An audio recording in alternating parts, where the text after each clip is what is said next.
Hello friends, मैं कामनी स्वागत करती हूँ YouTube channel career in teaching में। आज है हमारा सीडीपी का बाल विकास का 8वां क्लास। इससे पहले 7 क्लास हो गया है। अगर आप वो वीडियो नहीं देखे हैं तो एक बार प्लेलिस्ट में जाके जरूर देखिए। तो आज का थ्योरी है पियाजे का कॉग्निटिव डेवलपमेंट का थ्योरी, संज्ञानात्मक विकास का सिद्धांत। पियाजे का थ्योरी जो है वो हर टीचिंग का जितने भी एग्जाम होते हैं, जितने भी टेट का एग्जाम होता है, हर एक एग्जाम में 2 से 3 क्वेश्चन तो जरूर हमें देखने को मिलते हैं। चाहे वो एसटेट हो, केवीएस हो, सीटेट हो, यूपी टेट हो, हर एक एग्जाम में, हर एक टेट के एग्जाम में इससे क्वेश्चन आती है। तो इसलिए ये कॉमन थ्योरी है जो कि हर एक एग्जाम में पूछे जाते हैं। इसे आप अच्छे से समझिएगा। पियाजे का कॉग्निटिव डेवलपमेंट का थ्योरी है जिसको संज्ञानात्मक विकास का सिद्धांत कहते हैं।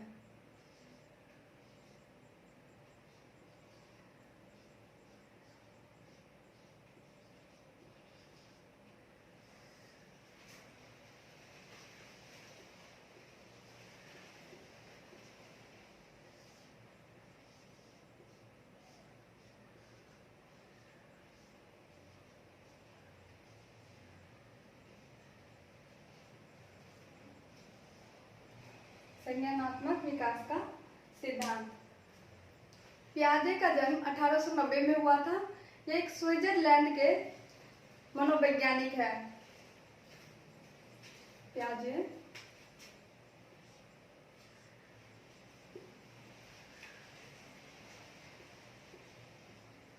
वाज इसको कहते हैं स्विस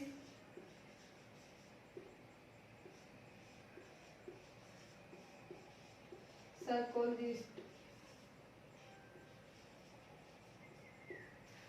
इसको स्विस साइकोलॉजिस्ट इसलिए कहते हैं क्योंकि ये स्विट्जरलैंड के मनोवैज्ञानिक हैं। स्विट्जरलैंड के मनोवैज्ञानिक है। इनका जन्म 1890 में।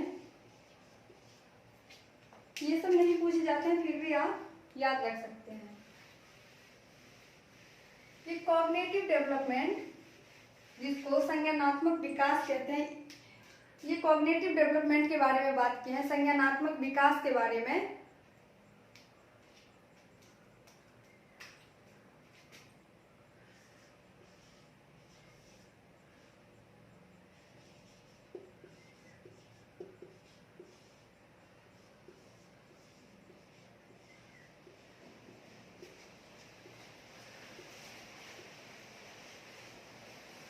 कॉग्निटिव डेवलपमेंट इसको संज्ञानात्मक विकास कहते हैं।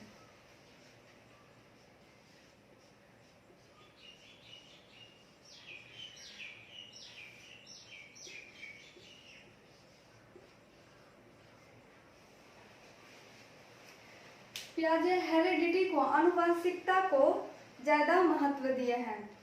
और ये कॉग्निटिव डेवलपमेंट क्या है? मानसिक संरचना से संबंधित है। संज्ञानात्मक विकास हमारी मानसिक संरचना से, संज्ञानात्मक विकास की जो हम सोचते हैं, विचार करते हैं, जो भी हमारे दिमाग से संबंधित कार्य है, सोचना, तर्क करना, समस्या का समाधान निकालना, ये सब क्या है? संज्ञानात्मक विकास से जुड़ा हुआ है। ये आनुवंशिकता को, हेरिडिटी को ज्यादा महत्व देते हैं। हेरिडिटी को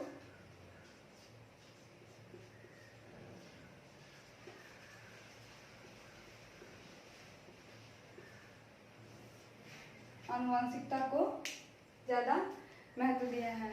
संज्ञानात्मक विकास जो हम ज्ञान का निर्माण करते हैं, ज्ञान का जो हम निर्माण करते हैं, सृजन करते हैं, ये संज्ञानात्मक विकास से ही होता है। आइए अब इसे हम अच्छे से समझते हैं। ये संज्ञानात्मक विकास है क्या? ये संज्ञान कॉग्निशन है क्या? इसको कभी कभी पूछ लिया जाता है, ये संज्ञान क्या है? कॉग्निटिव डेवलपमेंट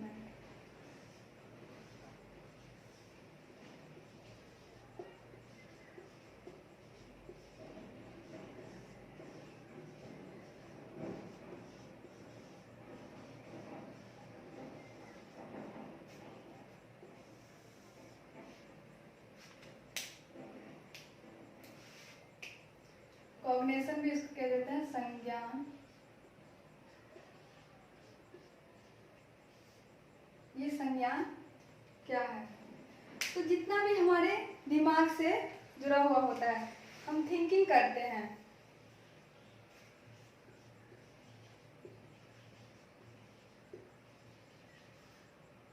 थिंकिंग, थिंकिंग चिंतन, इसको चिंतन कहते हैं।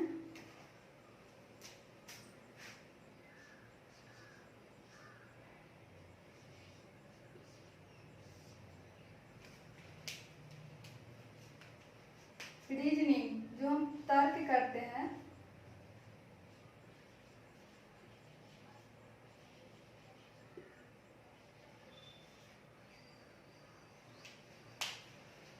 रीजनिंग जो तर्क करते हैं, हम तर्क भी तो दिमाग से ही करते हैं, सोचते हैं हम, चिंतन करते हैं, दिमाग से ही करते हैं, तर्क भी दिमाग से ही करते हैं।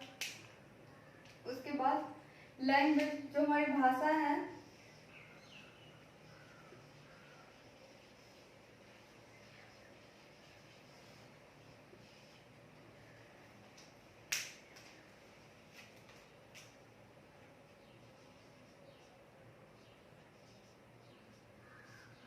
भाषा,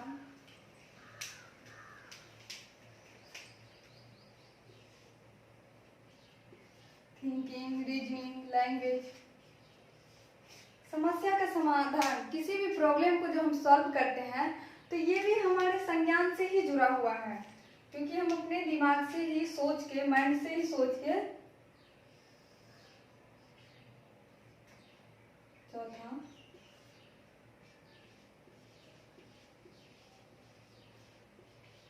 प्रॉब्लम सॉल्विंग,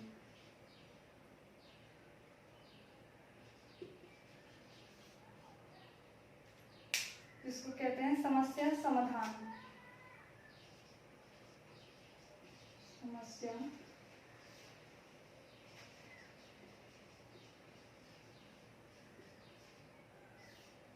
समस्या समाधान। फिर है अटेंशन, हमारा ध्यान एक जगह, अटेंशन है कि नहीं, अटेंशन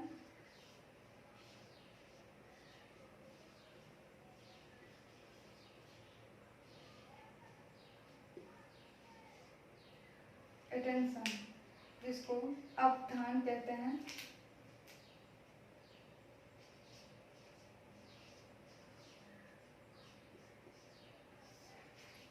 अवधान। फिर आ गई रिमेम्बरिंग, जो कुछ भी हम याद रखते हैं,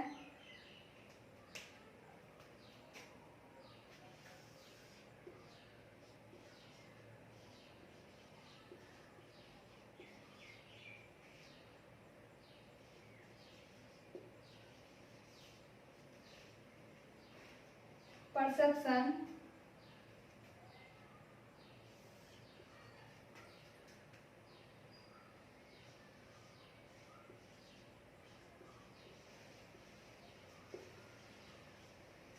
परसेप्शन अनुभूति,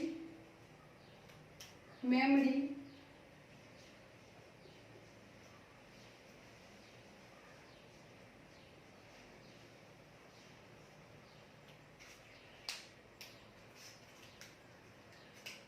मेमोरी आ गई।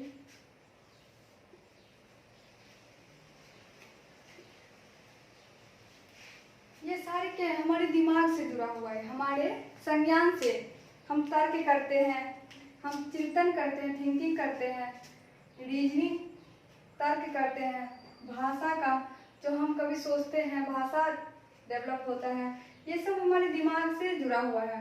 प्रॉब्लम, समस्या कोई आती है तो हम दिमाग से, इशारा का कनेक्शन हमारे दिमाग में है, तो इसे ही संज्ञान कहते हैं। रीजनिंग, रिमेम्बरिंग, मेमोरी, ये सब परसेप्शन, ये सब क्या है, हमारे दिमाग से जुड़ा हुआ है। संज्ञान एक ऐसी प्रक्रिया है जिसके माध्यम से हम अपने ज्ञान का सर्जन करते हैं, हम अपने ज्ञान का निर्माण करते हैं। संज्ञान, जो संज्ञान में ये सारे चिंतन करना, जो भी दिमाग से जुड़ा हुआ है, जितने भी चीज, वो सारे क्या है, हमारे संज्ञान है। जितना अच्छा संज्ञानात्मक विकास होगा, जितना अच्छा संज्ञानात्मक विकास होगा, हमारा चिंतन करने की, तर्क करने की क्षमता भी उतनी अच्छी होगी। अगर हमारा संज्ञानात्मक विकास अच्छा है तो हम अच्छे से तर्क कर पाएंगे, सोच पाएंगे, अच्छे से चिंतन कर पाएंगे, भाषा हमारा अच्छे से डेवलप हो पाएगा, समस्या का हम समाधान जल्दी निकाल पाएंगे। ये सब जितना अच्छा हमारा संज्ञानात्मक विकास होगा उतना ही अच्छा ये सब हम कर पाएंगे। संज्ञान एक ऐसी प्रक्रिया है जिसके माध्यम से हम अपने ज्ञान का सृजन करते हैं, ज्ञान का निर्माण करते हैं। आइए अब प्याजे को रचनावादी कहते हैं, रचनावादी, कंस्ट्रक्टिविस्ट।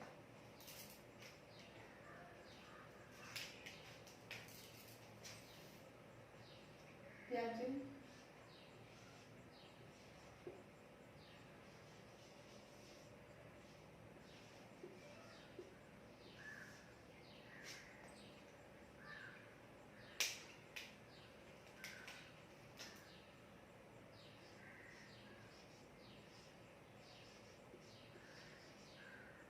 जीन प्याजे है, जीन प्याजे जिसको कहते हैं प्याजे, इनको हम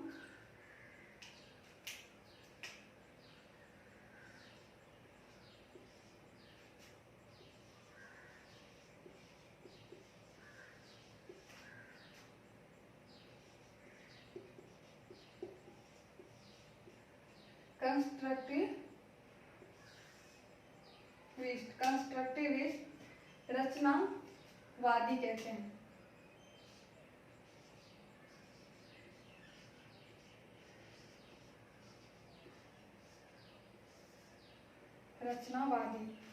रचनावादी इसलिए कहते हैं, इससे पहले, प्याजे से पहले और सब क्या कहते थे, बच्चे एक खाली बॉक्स की तरह है जिसके अंदर ज्ञान भरा जा सकता है। लेकिन प्याजे कहते हैं बच्चा ज्ञान का अर्जन खुद से स्वयं कर सकता है, बच्चा ज्ञान का सर्जन स्वयं कर सकता है।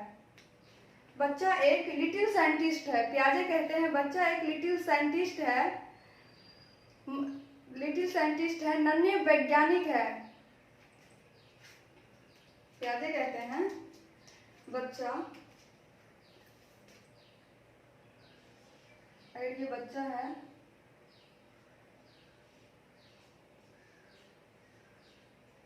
तो बच्चा एक लिटिल साइंटिस्ट है,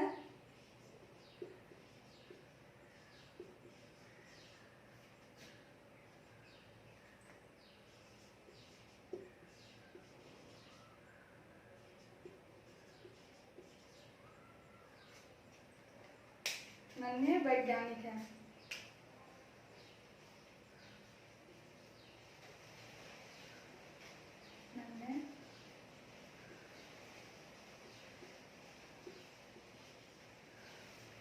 जो एक्टिविटी करके वैज्ञानिक क्या करता है, नया खोजता है। बच्चे भी उसी तरह से दुनिया में नया चीज खोज सकता है, ज्ञान का निर्माण कर सकता है। एक्टिविटी, हमें उसे एक्टिविटी करने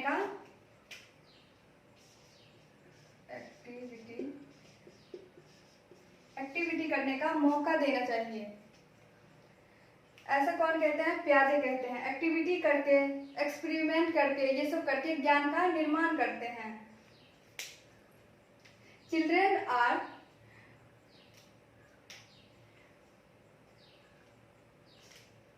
और प्याजे कहते हैं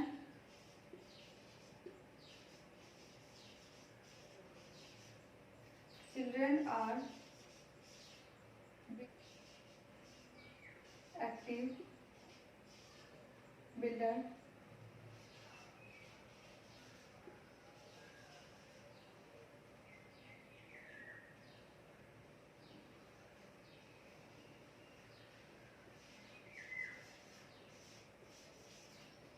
active builders of knowledge।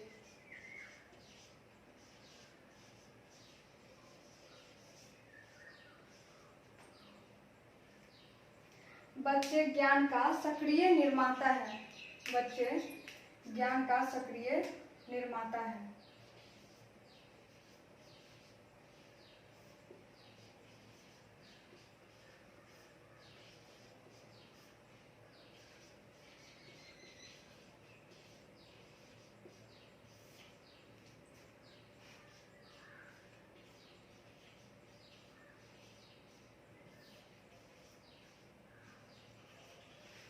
बच्चे ज्ञान का सक्रिय निर्माता है। तो प्याजे को हम लोग प्याजे को क्या कहते हैं? कंस्ट्रक्टिविस्ट, रचनावादी कहते हैं। रचनावादी इसलिए कहते हैं क्योंकि ये बच्चे एक लिटिल साइंटिस्ट है। ज्ञान का निर्माण खुद से, वो स्वयं अपने ज्ञान का निर्माण कर सकते हैं। बच्चे एक सक्रिय निर्माता हैं, ऐसे कौन कहते हैं? प्याजे कहते हैं। प्याजे को फादर ऑफ डेवलपमेंटल साइकोलॉजी भी कहा जाता है, विकासात्मक मनोवैज्ञानिक का जनक। प्याजे को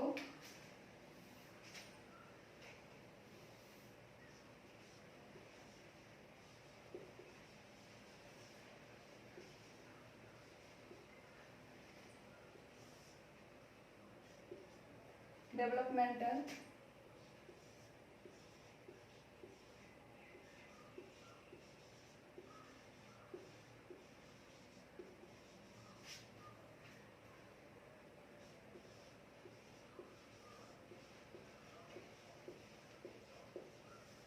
psychology, father of developmental psychology कहा जाता है, जिसको हिंदी में विकासात्मक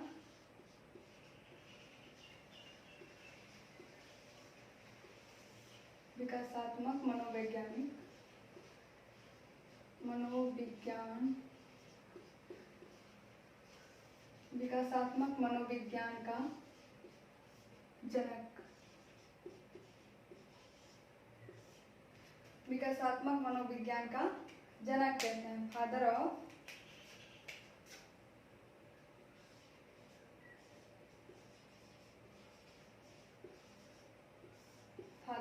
डेवलपमेंटल साइकोलॉजी। विकासात्मक मनोविज्ञान का जनक भी इसको कहते हैं।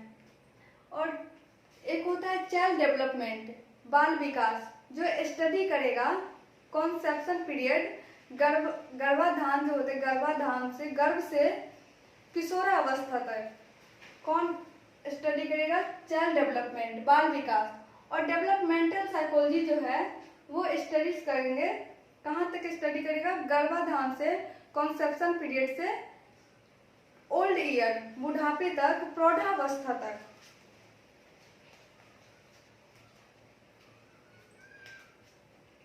स्टडीज फ्रॉम, ये डेवलपमेंटल साइकोलॉजी जो है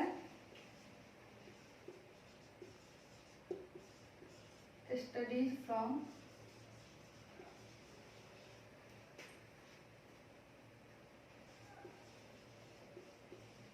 conception to old age।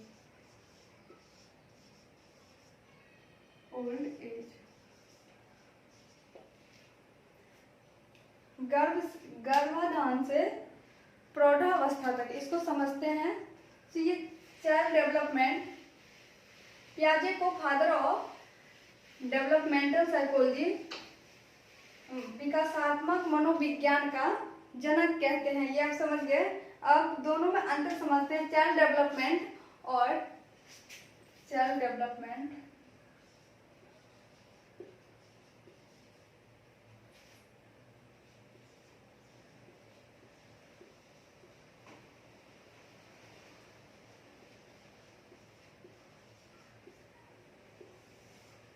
जिसको बाल विकास कहते हैं।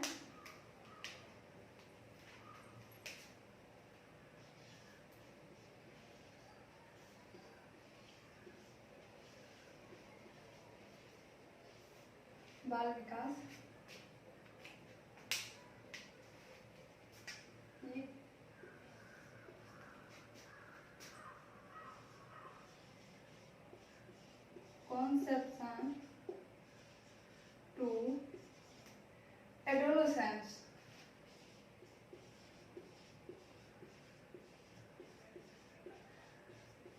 एडोलसेंस, गर्भ से किशोरावस्था तक, गर्भ से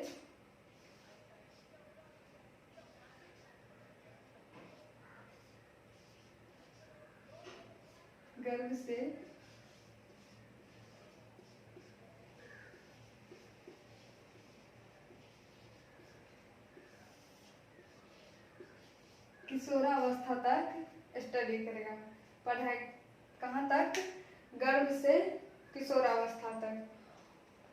और डेवलपमेंटल साइकोलॉजी,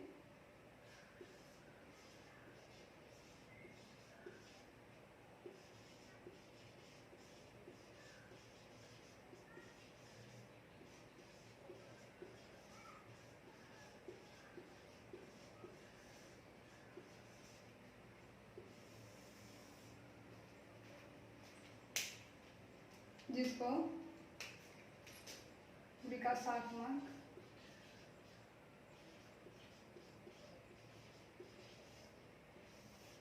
मनोविज्ञान,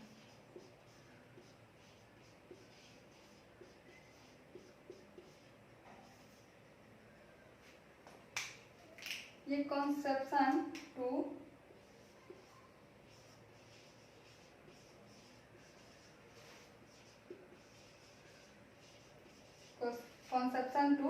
ओल्ड एज,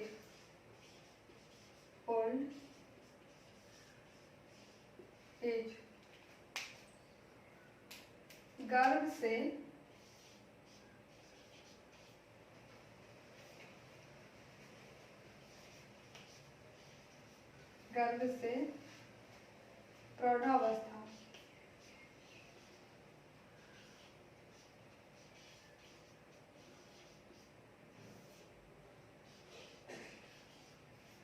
प्रौढ़ावस्था तक स्टडी करेगा, गर्भ से प्रौढ़ावस्था तक, ये गर्भ से किशोरावस्था तक।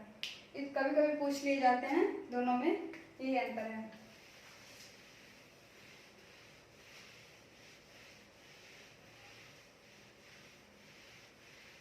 अब समझते हैं आगे। पियाजे बात करते हैं बच्चे के थिंकिंग, बच्चे के सोच, बच्चे के थिंकिंग पे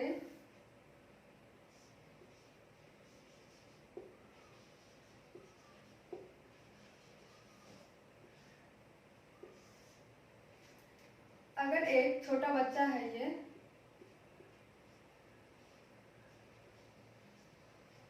ये छोटा बच्चा है और एक यहाँ बड़ा आदमी है,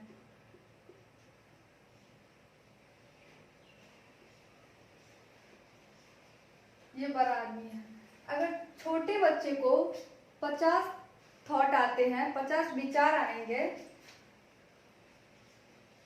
50 थॉट्स,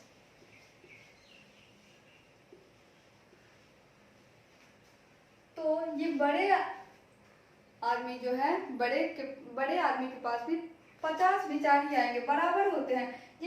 जितना ये सोच सकते हैं उतना ये भी सोच सकते हैं। 50 विचार अगर इसके मन में आएगा तो 50 विचार, 50 थॉट्स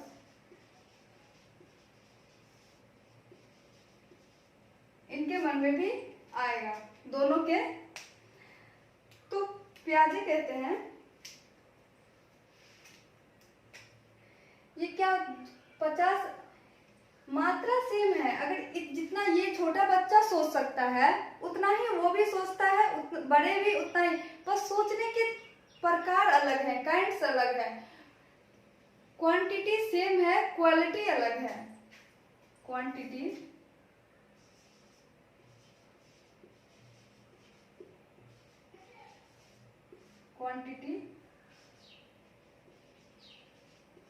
अमाउंट, क्वांटिटी और अमाउंट, जिसको मात्रा,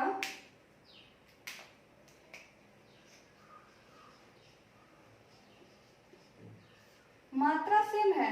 जितना छोटा बच्चा सोच सकता है, जितना बड़े सोच सकते हैं, उतना ये बच्चा भी सोच सकता है। एक छोटा बच्चा है, उसके मन में भी उतने विचार आते हैं, लेकिन मात्रा सेम है, क्वालिटी अलग है, काइंड अलग है, प्रकार में अलग है। वो बड़े कुछ और बड़े तरीका से सोचेंगे, कुछ और सोचेंगे, छोटा बच्चा कुछ और, लेकिन विचार दोनों के मन में उतना ही आएगा जितना बड़े के मन में आ सकता है, उतना एक छोटा बच्चे के मन में भी आएगा। क्वालिटी अलग है। ये क्वेश्चन पूछ लिए जाते हैं एग्जाम में। सो बच्चे पियाजे के संज्ञानात्मक विकास में बच्चे में संज्ञान में क्या होता है, बच्चे में क्या सोचने की जो क्षमता होती है, मात्रा अलग है। डैश आपको 2 दे करके देगा, क्या अलग है और क्या सेम हो सकती है। तो मात्रा सेम होती है, दोनों की मात्रा सेम होती है।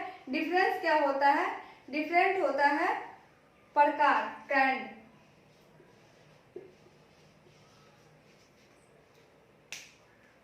काइंड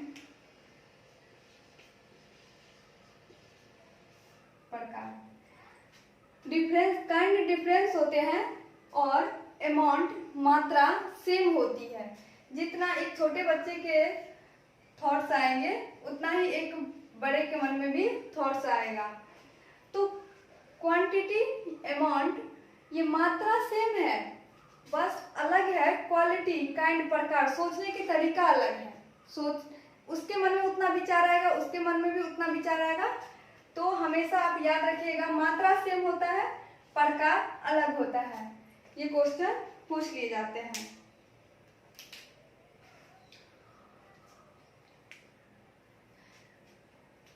पियाजे के सिद्धांत से हमें समझ आती है, पियाजे के सिद्धांत के अनुसार मानसिक संज्ञानात्मक संरचना के साथ बच्चा पैदा होता है। मानसिक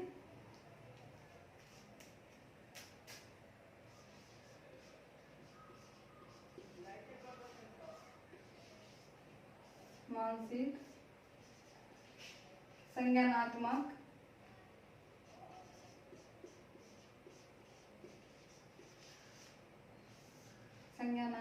संरचना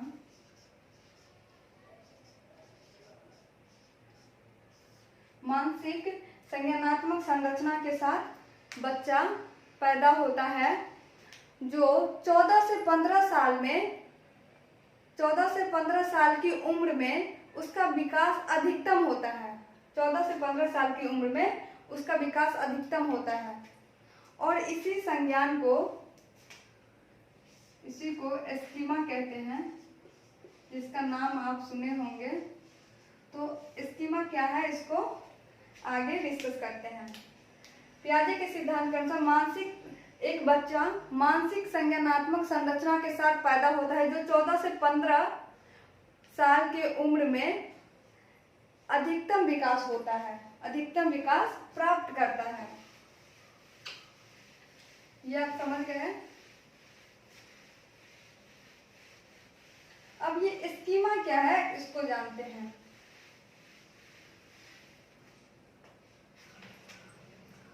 ये स्कीमा क्या है,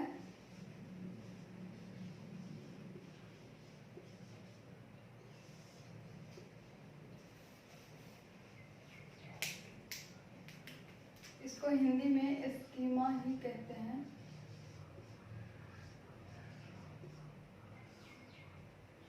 क्वेश्चन में आपको स्कीमा ही दिया रहेगा। मेंटल स्ट्रक्चर, इसको मेंटल स्ट्रक्चर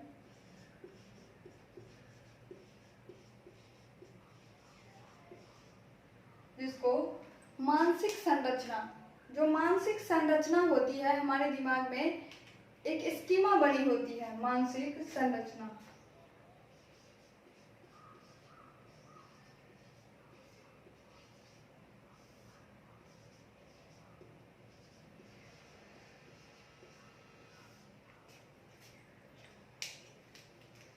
और कह सकते हैं पैकेट ऑफ इंफॉर्मेशन, जो सूचना की छोटे छोटे टुकड़े रहते हैं, जो कि स्कीमा में छोटे छोटे सूचना की टुकड़े रहते हैं।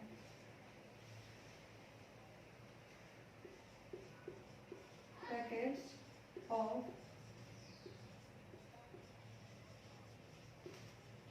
इंफॉर्मेशन।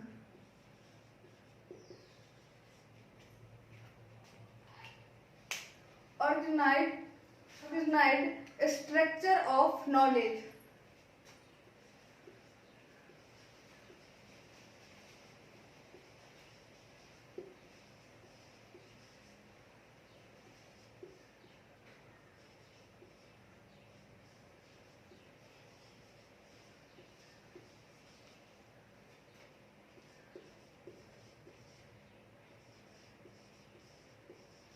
नॉलेज जिसको ज्ञान का संगठित रूप, ज्ञान का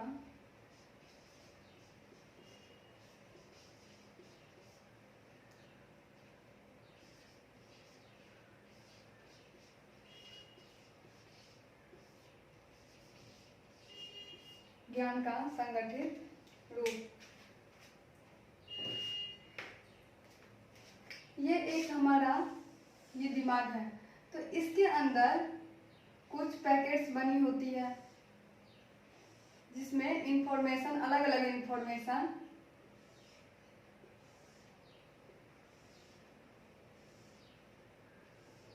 इसमें अलग अलग इंफॉर्मेशन स्टोर रहते हैं। अलग अलग इंफॉर्मेशन यहाँ पे स्कीमा में स्टोर रहते हैं। आप जान पाते, आपके स्कीमा में ये है मार्कर, तो आप जान पाते हैं ये मार्कर है, ये एक बोर्ड है। आपके कोई दोस्त हैं तो आप जान पाते हैं कि वो मेरे दोस्त है, क्योंकि वो आपके स्कीमा में वो चीज बन गए रहते हैं, स्टोर हो जाते हैं। Storage information.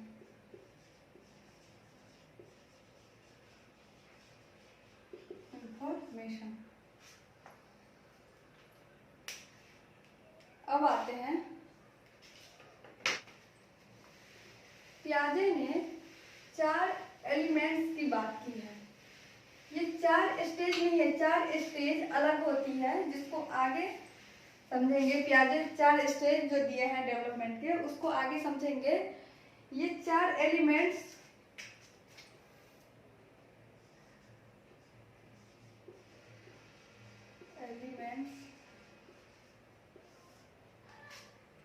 जिसको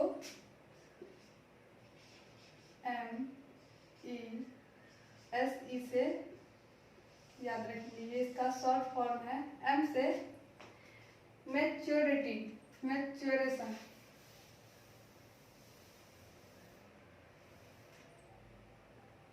पहला है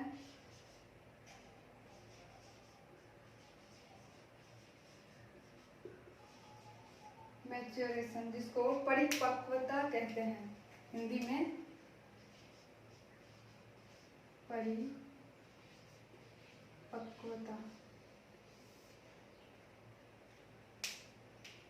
ये पहला फैक्टर्स है। ये सारे फैक्टर्स परिपक्वता ये हेरिडिटी से जुड़ी हुई है। जो बच्चा होता है, पियाजे कहते हैं कि स्टेज बाय हम उसे कोई भी चीज सिखाते हैं, कोई भी चीज पढ़ाएंगे तो स्टेज जिस स्टेज में है उसी स्टेज बाय स्टेज सिखाएंगे। अगर 5वीं क्लास की कोई बच्चा है, अगर हम उसे 10वीं क्लास की बुक दे देंगे तो वो अब नहीं सीख पाएगा, क्योंकि वो उस चीज के लिए परिपक्व नहीं हुआ है। अभी वो परिपक्व नहीं हुआ है।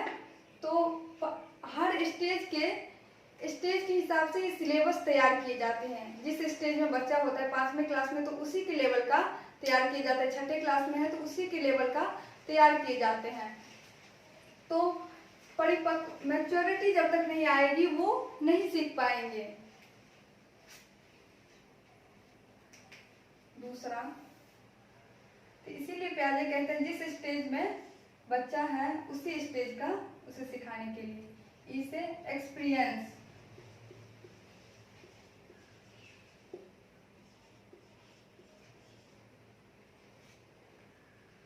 एक्सपीरियंस जिसको अनुभव कहते हैं हिंदी में,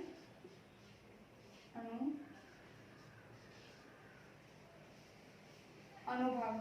एक्टिविटी बच्चा करेगा तभी तो वो अनुभव कर पाएगा। एक्टिविटी उसे करने देना चाहिए। एक्टिविटी, एक्सपीरियंस या इसे एक्टिविटी भी लिखा रहता है। और तीसरा है एम से maturation experience as social interaction.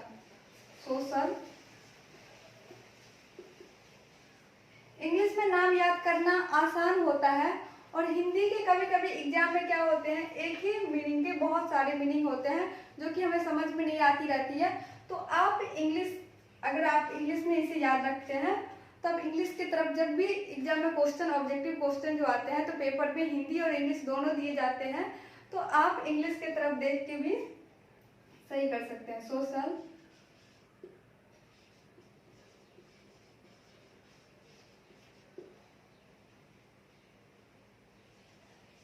Social interaction, जिसको हिंदी में सामाजिक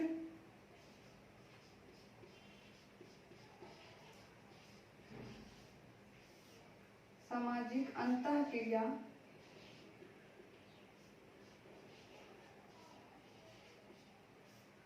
सामाजिक अंतःक्रिया कहते हैं। और लास्ट है चौथा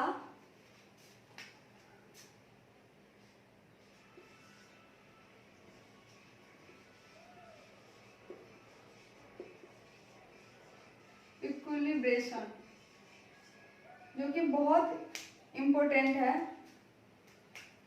इसको संतुलन कहते हैं। संतुलन, ये स्कीमा की बात भी इसी में आ जाएगी, आगे इसको समझेंगे।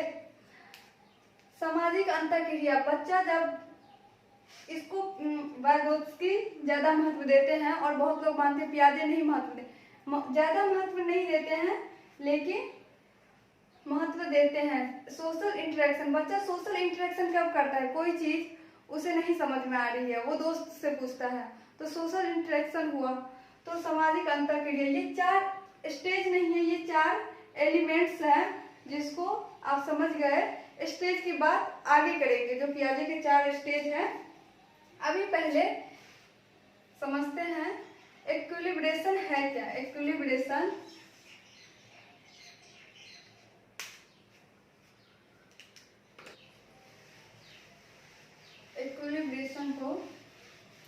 इक्विलिब्रेशन को समझते हैं क्या है।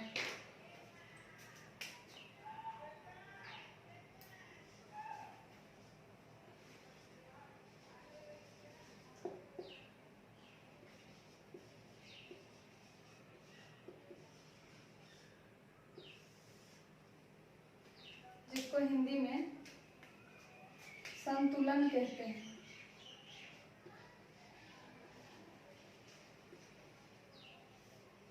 संतुलन,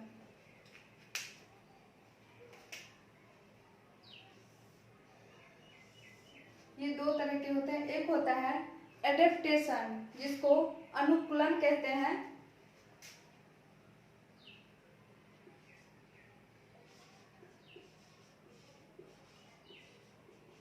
एडेप्टेशन, जिसको हिंदी में अनुकूलन कहते हैं।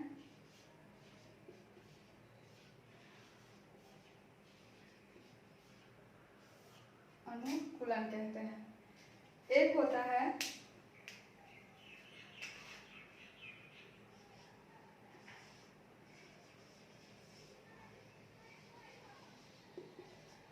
ऑर्गेनाइजेशन,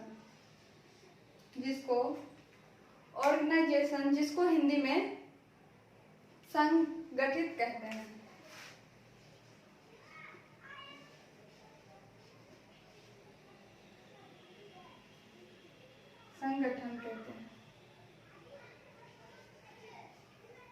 संगठन कहते हैं। ये अडेप्टेशन क्या है? अडेप्टेशन जहां से स्कीमा अपडेट होता है, जो स्कीमा की बात किए थे, स्कीमा अपडेट होता है, यहाँ से कुछ नया ऐड होता है उसमें, या फिर चेंजेज होते हैं जो पहले से ऐड रहते हैं। इसमें भी 2 फैक्टर होते हैं, दोनों को देखते हैं। पहला है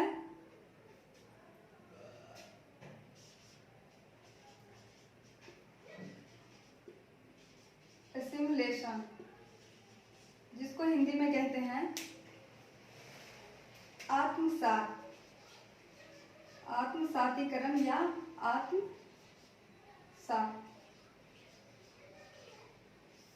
आत्मसात। और एक होता है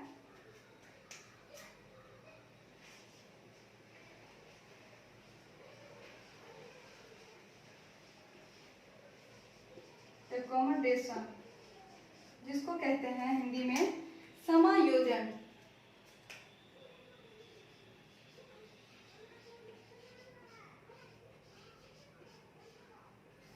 समायोजन, यहाँ क्या होता है, स्कीमा अपडेट होता है। इसी दो आत्मसात और समायोजन से स्कीमा अपडेट होता है।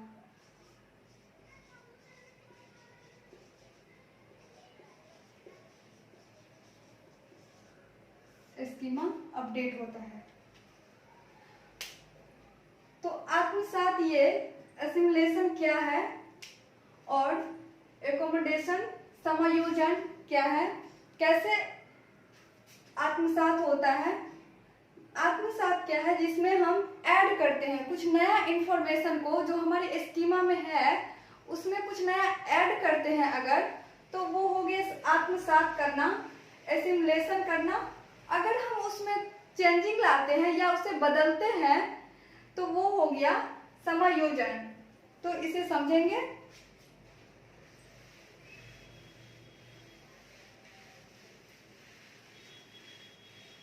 एसिमुलेशन, जिसको आत्मसात, पहले आत्मसात को समझते हैं।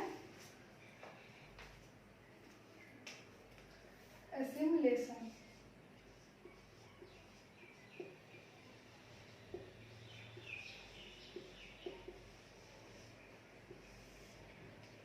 जिसको आत्मसात कहते हैं।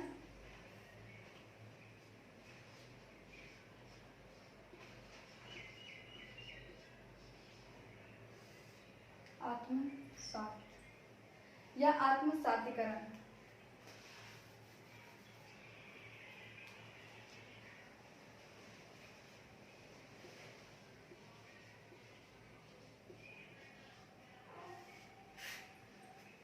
आत्मसात, इसमें क्या है, न्यू कुछ ऐड करना, न्यू इंफॉर्मेशन को ऐड करना, ऐड न्यू इंफॉर्मेशन।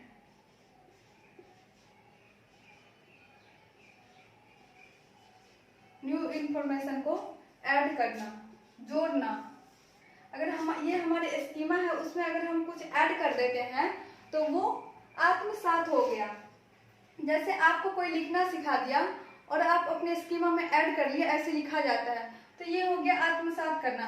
अगर कोई बता दिया 2 + 2 4 होता है, तो आप इसे स्कीमा में एडिशन को, इस एडिशन को आप जान लीजिए कि ये एडिशन है,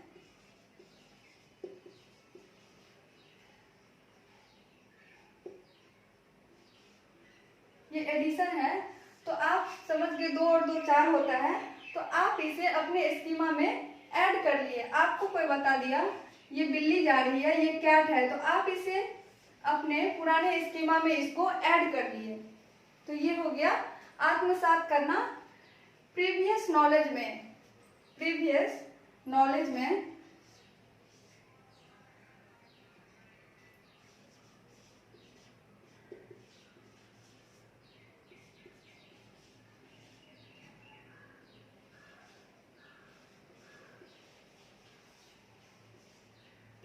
नॉलेज में कुछ नया ऐड करना,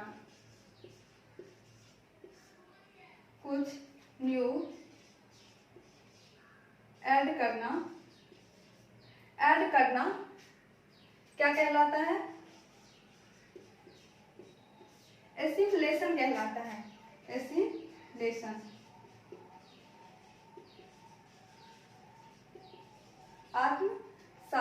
आत्मसातीकरण कहलाती है। जो हमारे स्कीमा में पहले से है उसमें अगर हम कुछ नया ऐड कर दिए, फिर एक बिल्ली जा रही है, आपको कोई बता दिया, अगर आप एक बच्चा है और दाल चावल है, उसको पता है, उसको मिला के, ऐसा क्वेश्चन सीटेड में भी आ चुका था, सो एक सीता है, वो दाल चावल, एक बच्ची है सीता जो दाल चावल मिला के खाती है, तो वो क्या, उसका आंसर क्या होगा, आत्मसात करना, एसिमुलेशन करना, क्योंकि वो उससे अपने स्कीमा में उसको ऐड कर लिया, चेंज नहीं किया कुछ, उस जो पहले से था उसको चेंज नहीं किया, उसमें बस ऐड कर लिया, तो वो हो गए एसिमुलेशन, आत्मसात करना। और एकोमोडेशन क्या है, समायोजन, इसको समझते हैं।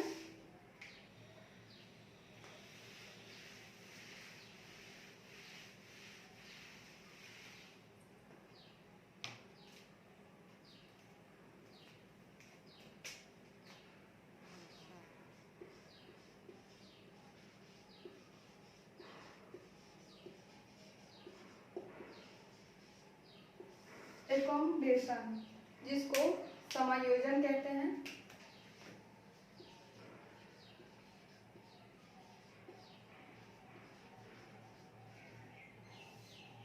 समायोजन,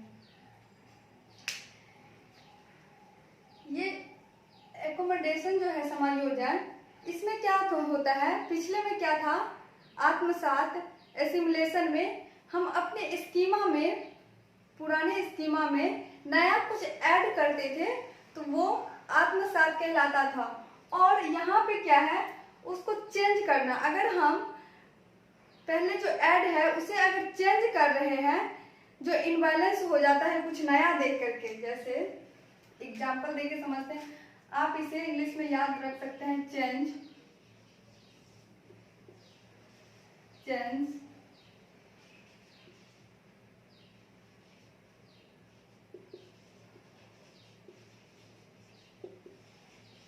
मैनिपुलेशन, एडजस्ट, अगर एडजस्ट करना पड़े,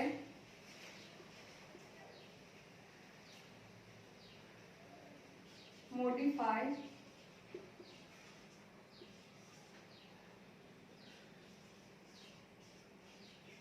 रेक्टिफाई, ये सारे वर्ड अगर आपको देखने को मिलेंगे तो आप इस आंसर की तरफ जाएंगे।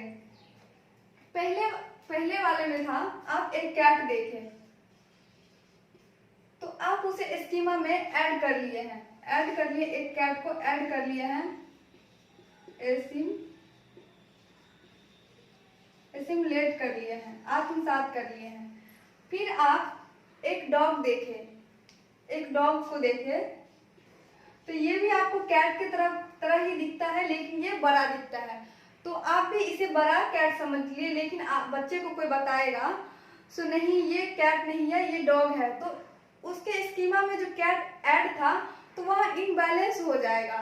उसी इनबैलेंस में फिर इस डॉग को वो चाहे एडजस्ट करेगा या चेंज, उसमें बदलाव लाएगा, या फिर वहां एडजस्ट करेगा इसको, तो वो एडजस्ट करेगा या चेंज करेगा या मॉडिफाई करेगा, रेक्टिफाई करेगा, तो वो क्या कहलाएगा, समायोजन, एकोमोडेशन।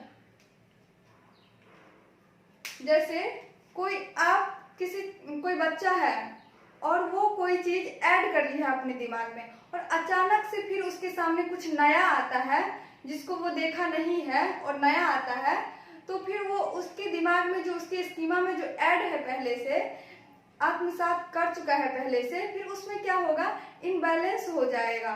फिर उसे इनबैलेंस को सही करने के लिए, ठीक करने के लिए वो चाहे चेंज करेगा या फिर उसे बदल के नया स्कीमा बनाएगा, तो वो क्या कहलाएगा, एकोमोडेशन, समायोजन कहलाएगा, समायोजन कहलाएगा। हमारे दिमाग में, हमारे स्कीमा में बहुत सारे चीज ऐड रहते हैं, आत्मसात हम करके रखते हैं, हमको जो एक बार बतला दिया जाता है ये मार्कर है, तो हमारे दिमाग में ये मार्कर ऐड हो गया है। अगर हम फिर कुछ दूसरा देखते हैं, कुछ ये बोर्ड है, तो हम देखते हैं इस बोर्ड पे मार्कर से लिखते हैं तो और फिर मिटाते हैं, और एक आता है, अगर स्मार्ट बोर्ड है तो हम देखते हैं इस बोर्ड में तो मिटाना नहीं पड़ता, इसमें सारा सिस्टम तो दिया ही है, तो वो इनबैलेंस हो जाता है, तो फिर इसे हम क्या करते हैं, अपने स्कीमा में बदलाव लाते हैं या फिर उसे एडजस्ट करते हैं, उसी स्कीमा में मॉडिफाई करते हैं, तो उसी को कहते हैं एकोमोडेशन, समायोजन। अगर चेंज करना पड़े मैनिपुलेशन करना पड़े, एडजस्ट करना पड़े, मॉडिफाई करना पड़े, रेक्टिफाई करना पड़े, तो वो एकोमोडेशन समायोजन कहलाएगा। नहीं, अगर पुराने स्कीमा में जोड़ना पड़े, अगर कुछ बता दिया गया हम उसे बस ऐड कर दिए, जोड़ दिए, तो वो आत्मसात कहलाएगा, एसिमुलेशन कहलाएगा। तो समझ गए आप। अगर क्लास अच्छी लगी, आज के लिए इतना ही रहने देते हैं। पियाजे में जो बच गई है, पियाजे जो 4 स्टेज दिए हैं, उसको अगले क्लास में, कल के क्लास में देखेंगे। तो अगर वीडियो अच्छी लगी तो वीडियो को लाइक कर दीजिए और चैनल को सब्सक्राइब कर लीजिए। फिर मिलते हैं अगले क्लास में।